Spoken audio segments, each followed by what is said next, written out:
বিনোদপুর মোড়ে ভয়াবহ পথ দুর্ঘটনা, আহত দুই চায়না ভ্যান চালক। শনিবার রাত প্রায় 10টা নাগাদ 14 নম্বর জাতীয় সড়কের বিনোদপুর মোড়ে ঘটে যায় এক মর্মান্তিক পথ দুর্ঘটনা। জানা গেছে, চামটি বাগান সংলগ্ন এলাকা থেকে কুমড়ো বোঝাই দুটি চায়না ভ্যান রামপুরহাট বাজারের দিকে আসছিল। সেই সময় পেছন থেকে একটি 4 চাকায় গাড়ি দ্রুত গতিতে এসে ধাক্কা মারে ভ্যান দুটিকে। ধাক্কার জেরে রাস্তায় ছিটকে পড়ে ভ্যান ও কুমড়োগুলি এবং গুরুতর আহত হন দুই ভ্যান চালক। স্থানীয় বাসিন্দারা দ্রুত খবর দেন রামপুরহাট থানায়। পুলিশ এসে আহতদের উদ্ধার করে রামপুরহাট সুপার স্পেশালিটি হসপিটালে ভর্তি করে। ঘটনার তদন্ত শুরু করেছে পুলিশ। কোথায় নিয়ে যাচ্ছিলেন? কুমড়ো, এটা রামপুর মার্কেটে যাবে। কিভাবে হলো অ্যাক্সিডেন্টটা? আমি ঠিক ছিলাম না, আমি তো তেল পাম্পে ছিলাম।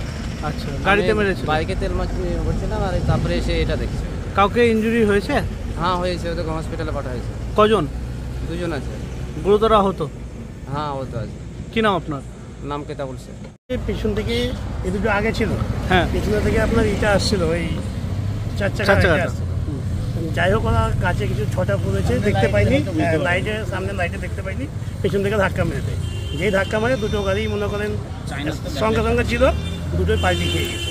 চায়না গাড়িতে ধাক্কা মেরেছে? না, চায়না ধাক্কা মারেনি, মেরেছে আপনার এই গাড়িটা 4 চাকাতে মেরেছে। 4 চাকাতে মেরেছে? হ্যাঁ, চায়নাকে। দুটো গাড়ি যাচ্ছিল না? দুটো গাড়ি পরপর যাচ্ছিল চায়না। আপনার কি ছিল, পিছন দিক থেকে চায়না গাড়িটার পিছন দিক থেকে মেরেছে? হ্যাঁ, দিয়ে গাড়ি পাল্টি খেয়ে যায়। দুজন দাবা ছিল, তাদেরকে বার করা হয়েছে। দেখেন, চিনে বার করলাম এখানে। কি নাম আপনার? আমার নাম আসাদুজ্জামান।